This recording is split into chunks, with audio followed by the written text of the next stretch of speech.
we are talking about this brand new addition to the terms and services of the Nintendo Switch. Now, at first, I thought that this is something that's going to be added to the Nintendo Switch 2, terms and services. But I am a current subscriber with the Nintendo Switch 1 with my son, and I too received the email from the folks over at Nintendo about this new addition to Nintendo. Before I sent it to you, did you hear about this? That they're going to be doing this to the Nintendo Switch? No, you did not know. So did you get a chance to look at any of the materials that I sent you? I looked at it, yeah. So just really quickly, because I sent you a clip. Outside of the clip you showed me, I showed you a reel. Yes, that I did not get a chance to see. Fair enough. So I know that you. Who's asshole now? You sent it to me like an hour before he went on the air. Dude, it feels good on this side, dude. Well, explain the reel. So I'm up to date. I'll explain it after you get into it because it'll make sense after. Well, I was going to open up this whole discussion with an actual description of what it is that we're talking about as far as the term brick. Right, so they're saying that there is a clause now that gets that if once you I had it in front of me. Now I'm trying to get the specifics, but there's like no modding, no hacking, no sharing, no whatever the fuck. And then if you break, I'll get it up in a second while I'm talking. But it's basically if you break any of the rules that they list out here. Mm-hmm. That they're gonna turn. So Nintendo's brand new user agreement. No. Let's mute that because I know this guy's gonna fuck with my goddamn copyright. But yes, there is. Oh, here it is in front of me. See, the guy was talking, and I just pulled it up now. This was on the original agreement. You are not allowed to lease, rent, sublease, or sublicense, publish, copy, modify, adapt, translate, reverse engineer, decompile, or disassemble all or any portion of the Nintendo accounts. And now they have changed that with a lot of mumbo jumbo here. But it's essentially the same stuff, but they added distribute, offer for sale, or create derivative works. Bypass, modify, decrypt, defeat, tamper with, or otherwise circumvent any of the functions or protections of the Nintendo account services, including through the use of any hardware or software that would cause the Nintendo account services to operate other than in accordance with the documentation and intended use, and it cites some legal mumbo jumbo. So what they're basically saying is don't touch my shit. Don't touch my shit. Don't alter anything. Don't fuck around with it. Elsewise, we're gonna brick you. What is it to be bricked? What does that even mean? Well, I mean, my friend's the version of bricked I know is the one in the garage we just talked about a second ago. Dad was all bricked up. Use it in a sentence. Grandpa bricked all in Dad bricked all into my mom on Mother's Day. Yeah, exactly. Jesus Christ. But yes, so there's a lot of mumbo jumbo in here, but that's the basic thing is they don't want you touching and fucking with this shit. They're done with all of you modders and all you motherfuckers who keep hacking into this shit. Elsewise, they're gonna brick you. So what is it about the what was in the reel then that was revealing to you? Not revealing. I just thought it was funny. Like the main thing is he was saying, I can't in a roundabout way because I can't remember word for what he said. He was pretty much saying that people are complaining about it's not fair to do that. We should be able to own our games. Oh, you don't actually own your games. The hard copies are no longer hard copies. They're actually just think of them as like just keys. It's like as if if you wanted to use Windows, but you had to plug in a chip before you could use your computer. That's pretty much what it is. It's a key to access to the game. So even if you buy the hard copy, you don't own a physical game. So if they turn off that key, you can't play the game.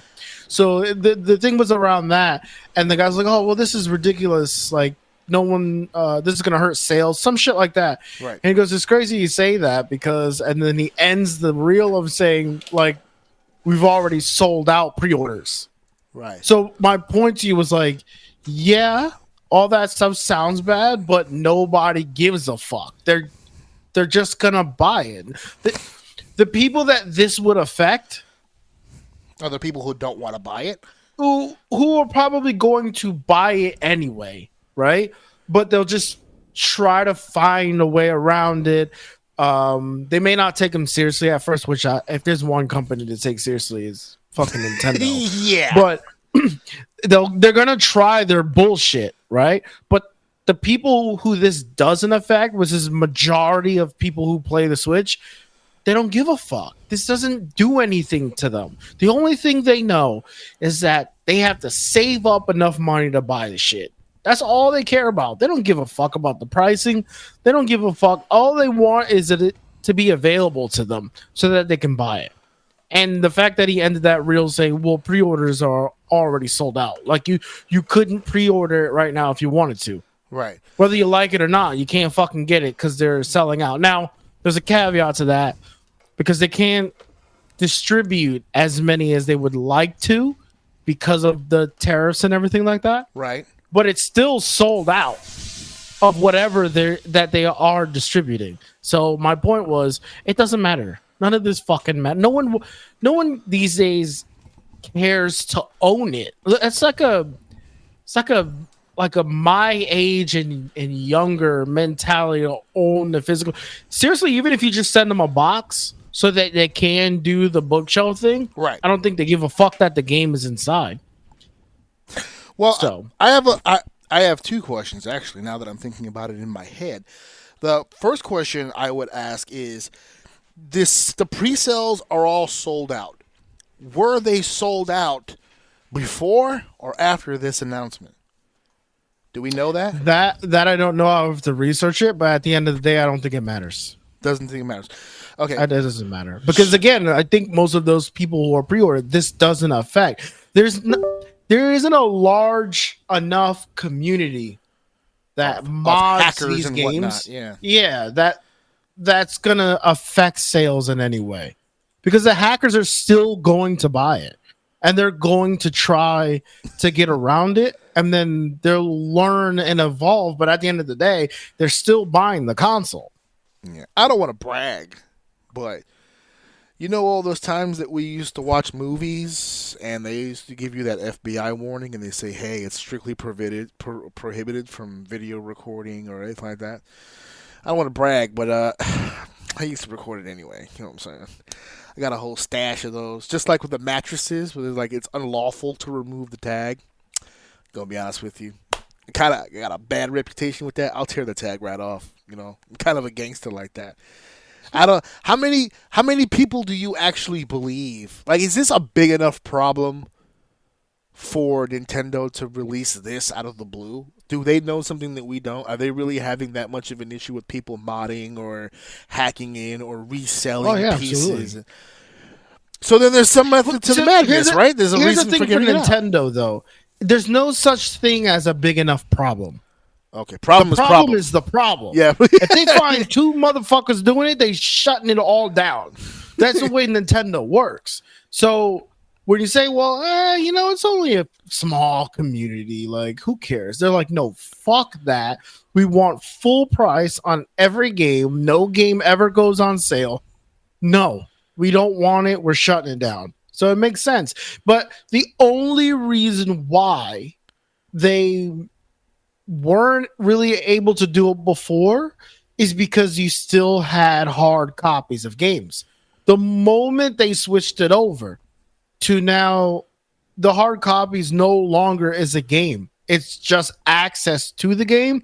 Now they can control it because they can see what you're logging in on, where you're logging in, the IP you're using, the code for the specific switch that you're using. They have you pinpointed.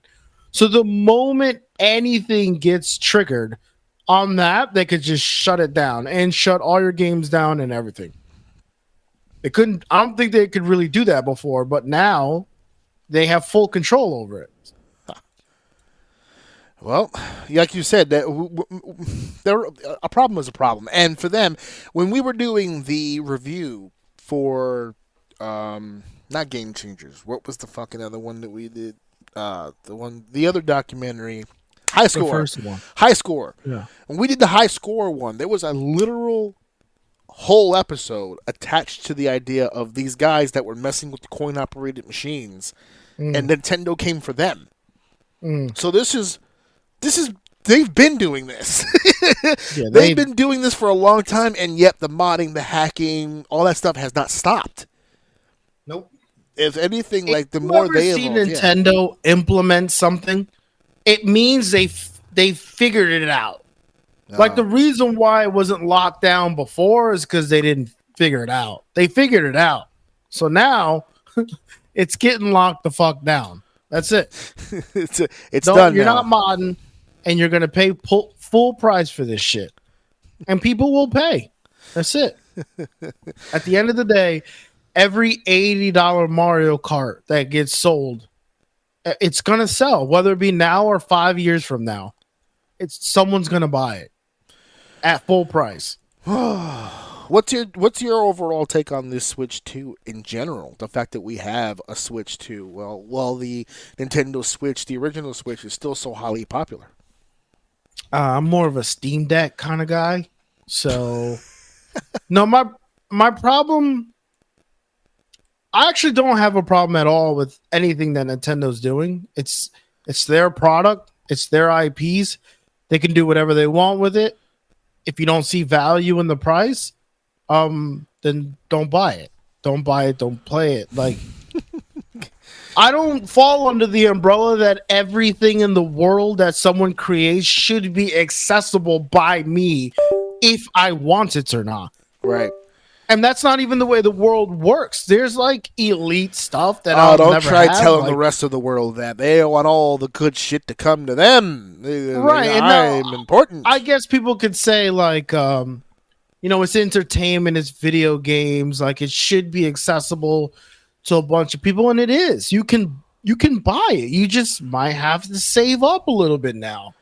You can't, it's not as cheap as it used to be. The hardware, whatever you want to say it is, the hardware, the development, the shipping costs, whatever it is, they have a number they want to hit, and they're going to fucking hit it.